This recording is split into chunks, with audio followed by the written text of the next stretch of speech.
तर मित्रांनो, आता आपण एका अशा जागेवरती उभा आहे ज्या ठिकाणी आपल्याबरोबर बुड्ढा अंकल आहे. तर आपण यांच्या संग चर्चा करणार आहे, कारण की यांनी संपूर्ण भारत हा सायकलवरती करणार असल्याचं त्यांनी सांगितलं आणि आता ते घरनं निघून साधारण त्यांचे 5 महिने ओलांडलेले आहेत. तर आपण त्यांच्याशी जाणून घेऊया नक्की कशा पद्धतीचं हा त्यांचा प्रवास आहे आणि या प्रवासामध्ये त्यांना कुठल्या अडचणी येतात किंवा ह्या प्रवासावरती कसं मात करतात ते आपण त्यांच्याकडे जाणून घेऊ. बुड्ढा अंकल जी, आपका स्वागत है अपने महाराष्ट्र में. तो आप कहाँ से निकले हो और आप कहाँ जाने वाले हो और आपका ड्रीम क्या है? नमस्कार, मैं आपका अपना बुड्ढा अंकल.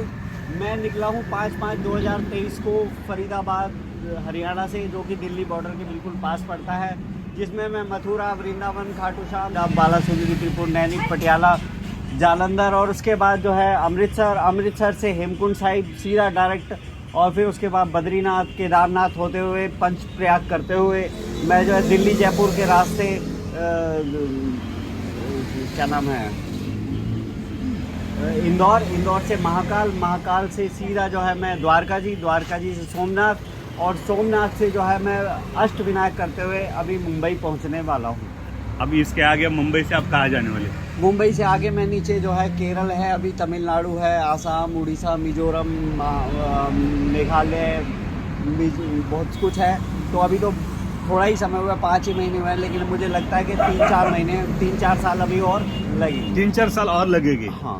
और आपका जो ड्रीम है, आपने कब से शुरू, आपको कैसे ऐसा कब आपके मन में आया कि आप ये पूरा भारत देखेंगे साइकिल पे? अभी लोग तो ज़्यादातर गाड़ी से, रेलवे से या ऐसे देखते हो, मगर ये सोच कैसे आई कि आपको साइकिल से ही करने गए? भैया देखिए, अभी तक जो मैंने सुना है कि 57,000 किलोमीटर का किसी का रिकॉर्ड है. हाँ. सुना है मैंने, अभी मुझे मालूम नहीं है किसका है.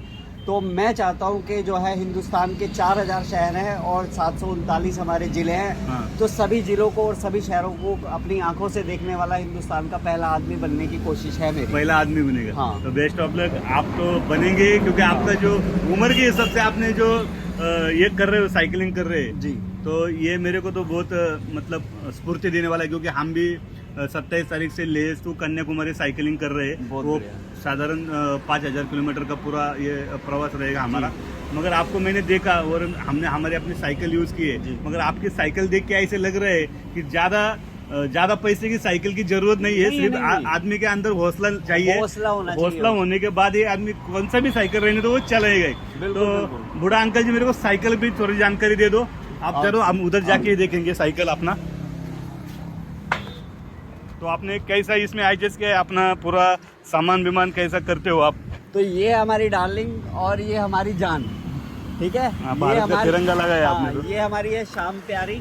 पूरे और क्या बोलते हैं, इसके अंदर जो है सारा लाइटिंग का सारा सिस्टम है अपने पास, वो पंचर का भी सिस्टम है सारा. तो सारा सिस्टम है अपने पास और चल रहे हैं, बहुत बढ़िया चलती है. बल्कि लोग चलाते हैं, मैंने चला के देखी है. तो क्या बोलते हैं, रेंजर साइकिल. मैं बाहर की चीज़ यूज़ ना करके अपने हिंदुस्तान की चीज़ें यूज़ करने में ज़्यादा विश्वास रखता हूं. बराबर है, मगर लेकिन मोबाइल की मजबूरी है, फिर भी हमने एमआई का लिया हुआ है जो लोकल बनता है हिंदुस्तान में. हाँ. तो हिंदुस्तान की चीज़ें लेने में ज़्यादा मैं जो है लो रखता हूँ.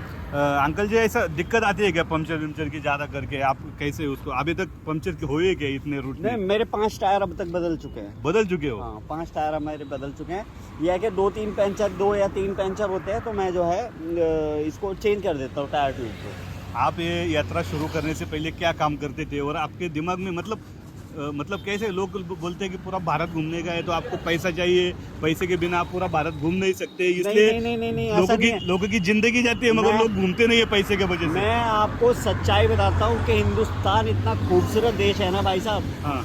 मैं रियलिटी में बता रहा हूँ. मैं तो घूम रहा हूँ, मैं बिल्कुल लोअर क्लास में घूम रहा हूँ और देख रहा हूँ लोगों को. मैं भी जो है अच्छे जूते पहन सकता हूँ, अच्छे कपड़े पहन के सब कुछ कर सकता हूँ, अच्छी साइकिल लेके चल सकता हूँ, स्टैंडर्ड बना सकता हूँ. लेकिन मैं एक थोड़ा सा चेक करने की कोशिश कर रहा हूँ कि हिंदुस्तान के लोग कैसे हैं. तो हिंदुस्तान बहुत ही खूबसूरत देश है, रियलिटी में बहुत खूबसूरत देश है. अगर आप घूमना भी चाहते हैं तो एक बार आप मुझे इंस्टाग्राम पे मैसेज कर दीजिए, बुड्ढा अंकल के नाम से है मैसेज का. अगर आप मेरे साथ चलना चाहें तो मैं तब भी आपका स्वागत करता हूँ.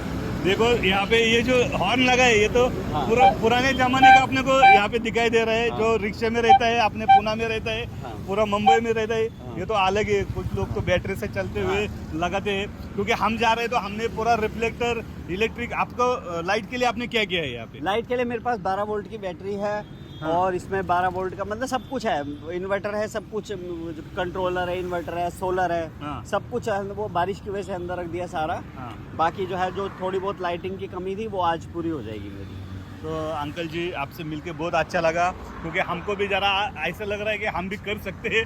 तो हम 27 तारीख को जा रहे हैं, तो आप साउथ में आ रहे होगे तो हमको जरूर मिलना। बिल्कुल बिल्कुल, रास्ते में भाई साहब जो हैं, ये लेह लद्दाख जम्मू कश्मीर से लेके कन्याकुमारी तक 4 लोग जो है, मतलब समझने की कोशिश करो कि जुनून कितना है। मतलब एक देश को घूमने का रखो यार, अपने अंदर रखो, जुनून रखो देश को घूमने का। और दूसरा एक बात और कहना चाहूँगा, तीर्थ स्थान और धाम वाले जितने भी हैं ना, इन लोगों ने जो ये क्या बोलूँ इनके बारे में भाई साहब, न रहने की व्यवस्था होती है, न तुम्हारे यहाँ खाने की व्यवस्था है, न किसी, बस तुम्हारे यहाँ दान दे दो। हाँ, है? बराबर, दान दे। सोना चिपकवा दो तुम्हारे यहाँ, तो चल जाएगा, तुम बहुत अच्छे हो। वरना तुम्हारे यहाँ ना, तुम्हारे यहाँ खाने की व्यवस्था देते हो तुम लोग, ना तुम रहने की व्यवस्था देते हो। राम जाने, मेरी तो समझ में नहीं आया कि इतना करोड़ों रुपए तुम्हारे पास आता है, उसका करते क्या हो तुम लोग। मैं तो ये कहना चाहूंगा। और चलो, फोटो खींचने के लिए मना कर रखा है, लोग सेल्फी के चक्कर में जो है दर्शन नहीं होते लोगों के, लेकिन कम से कम बाहर की फोटो तो खींचने दो। एक आदमी 1.5 लाख रुपए खर्च करके कनाडा से जो है तुम्हारे दर्शन करने के लिए आ रहा है, और तुम उसका हाथ पकड़ के ऐसे धक्का दे, तो क्या है? ये तो गलत है। अभी कैसा है, इतने ज्यादा हम चंदा दे रहे हैं ना, इसके वजह से वो अभी बढ़ रहे हैं, उनका डेयरिंग मैंने बढ़ रहा अपनी है। आंखों से देखा है, लोग लाखों रुपए नगद डालते हैं भाई साहब। डालते। मेरे सामने जो है, मंदिर का नाम नहीं लूंगा, चांदी की सिल्लियां मेरे सामने दान करी हैं, तो कहाँ जा रहा है वो पैसा? क्या कर रहे हो तुम लोग? ना तुम्हारे यहाँ प्रसाद तक नहीं देते। एक शिरडी साईं बाबा और क्या बोलते हैं द्वारका जी में तो प्रसाद की व्यवस्था है, अन्यथा किसी तीर्थ पे पता नहीं क्या कर रहे हैं यार, हमारी समझ में नहीं आ रही। अंकल जी, मेरे को और एक पूछने का था, आपने जब शुरुआत की, मेरे को ऐसा लग रहा है कि हम शुरुआत कर रहे हैं, आदमी कितने दिन तक पैर दुखते हैं? मेरे तो शुरू में 2 या 3 दिन जो है दुखा, उसके बाद तो बिल्कुल ऐसे बिल्कुल पत्थर हो गए।